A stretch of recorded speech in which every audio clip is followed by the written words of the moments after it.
Hey guys, what's up? Welcome back here to today's edition of Intuitive Angling, and really appreciate you guys spending some time with me today watching the video. Always appreciate that. And guys, today I want to talk about two new deflections from the MLF Bass Pro Tour or back to the Elite Series. These were two guys that were originally with the Elite Series, went to Bass Pro Tour. Now they're back with the Elite Series on the Legends exemption. And I've got some commentary on this. I'm really not cool with this whole situation, how they're doing this. And I'm going to sort of give you my viewpoint on it, and I'll be definitely curious to get your guys' feedback as well on it. Also, guys, quick reminder here. I just want to invite everybody to please swing by Tackle Warehouse and check out my new Blaukat throwback jig. This is the jig I'm catching them on. I'm actually in the middle of a tournament at Lake of the Ozarks right now, and I'm catching all my fish on the Blaukat throwback jig. Live rubber, guys. It's the most lifelike looking rubber that you'll ever see in the water. So much more superior than silicone. Hand-tied skirt. Short shank, a 4/0 mustad hook, horizontal line tie. This is just the freaking ultimate pitching and flipping jig. So I'll put my Blaukat throwback jig link in the description of the video. Also, guys, if they've been sold out at Tackle Warehouse for a while. If the back order is too much for you guys to wait, usually it's a week or two. You can get them by going to the Cumberland Pro Lures website as well. So really appreciate that. Okay, guys, I want to get into this here. This is sort of not really a sore subject, but it's something I definitely want to talk about. When the whole split happened, when MLF, formed the Bass Pro Tour and, everybody left, the Elite Series to go over to chase the golden carrot over at the Bass Pro Tour, I was not cool with that. I felt that so many of those guys, Bassmaster had built their careers, literally made them superstars. And they basically threw Bassmaster under the bus, again, chasing this dangling carrot over their head for big money over at the Bass Pro Tour. And we've seen over the past 2 or 3 years, it hasn't been all that, because there's been a lot of deflections.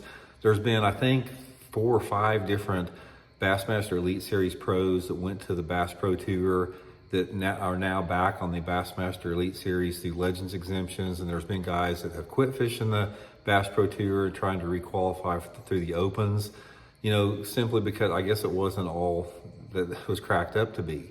Now, this is not a dig on MLF, because guys, in my opinion, MLF has the 2 best tournament circuits in the entire world of pro fishing, the Toyota Series and the Phoenix Bass Fishing League. Guys, that is their wheelhouse. Those are the 2 greatest circuits in the world. MLF has done a great job on it. But the Bass Pro Tour it's been pretty disappointing to a lot of fans, a lot of people within the industry, and I think you're seeing that right now. Now, the 2 anglers that got back on Legends exemptions are classic winners, Cliff Pace and Randy Howell. I don't want to say anything bad about him, because Randy Howell's, he's just a super great guy. I got nothing bad to say about Randy Howell. But one of the things that, in the bigger picture, guys, I don't think it's right for this group of anglers to throw Bassmaster under the bus 4 or 5 years ago, go to MLF, and now they're coming back to Bassmaster. I don't feel that is right for them to be able to do that unless they go back and requalify through the opens and just start from ground zero. I am not a fan of the Legends exemptions, simply because somebody was fortunate enough to win one tournament. They have this lifetime Legends exemptions, and you can have anglers out there that have had stellar careers of consistency and classic qualifications and championship qualifications, even tournament wins, but they've never won a classic or an angler of the year, and they're not considered a legend. I don't think that, I think there's a lot of double standard with that. So if I was Bassmaster, I would tell those guys, it's like, look guys, you're welcome to come back to Bass, but you're gonna have to go through and requalify through the opens, just like everybody else. You made the decision to leave Bassmaster, the organization that built your career. Now, if you want to come, but we understand everybody's, got families to consider and your future to consider. But if you want to do that, I think they should have to come back and requalify. That's why I have a tremendous amount of respect for Mike Iaconelli, because that's what Mike did. Mike left the Elite Series, went to the Bass Pro Tour, found out it wasn't all that, and he went back and requalified through the opens to get back into the Elite Series. That's the way it should be done. But I don't know. It sort of just rubbed me wrong. And like I said, I'm not saying anything bad about the anglers that have taken that opportunity, because Bassmaster presented them that opportunity. And I understand that everybody has to do the best thing that they can do for their families. But to me, it's just sort of a question of loyalty a little bit. There's more to it than that sometimes. There's other factors to be considered. But I don't know. It's just not a good look for the Bass Pro Tour to have all those people wanting to get out of there to go back to the Elite Series. I think that the Bass Pro Tour ought to ask themselves a serious question. It's like, why are we losing these guys?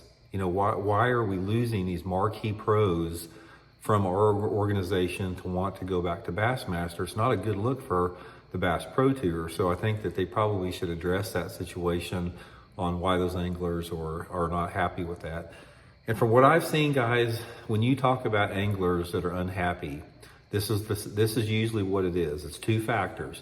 Number one is it's the payouts are not very good, and number two, it's the fact that the opportunities just aren't there. And if you have to create opportunities for the anglers, you have to have the incentive for them to make money doing that. And once you take care of them like that, they usually are pretty loyal. And another thing out there is anglers get frustrated when their voices are not heard. So if you got a group of anglers that voice frustrations with one particular issue within the tournaments or how the tournaments are being run, and it goes in one ear and out the other, that is what creates disgruntled anglers. And that's what you've seen like with Bassmaster. The majority of the Bassmaster Elite Series guys, whether they admit it publicly or not, they do not want forward-facing sonar in the tournaments. And the quote Bassmaster Tech Committee goes one ear and out the other. They ignore the majority vocalization opposition to that. They just do what they want. And when the tournament organizations start doing what they want and they start disregarding and not listening to their marquee, anglers that, help them become well known, then that's just sort of a recipe for what you're seeing going on right now. So anyway, guys, let me know what y'all think about it. We'll check in later. See you.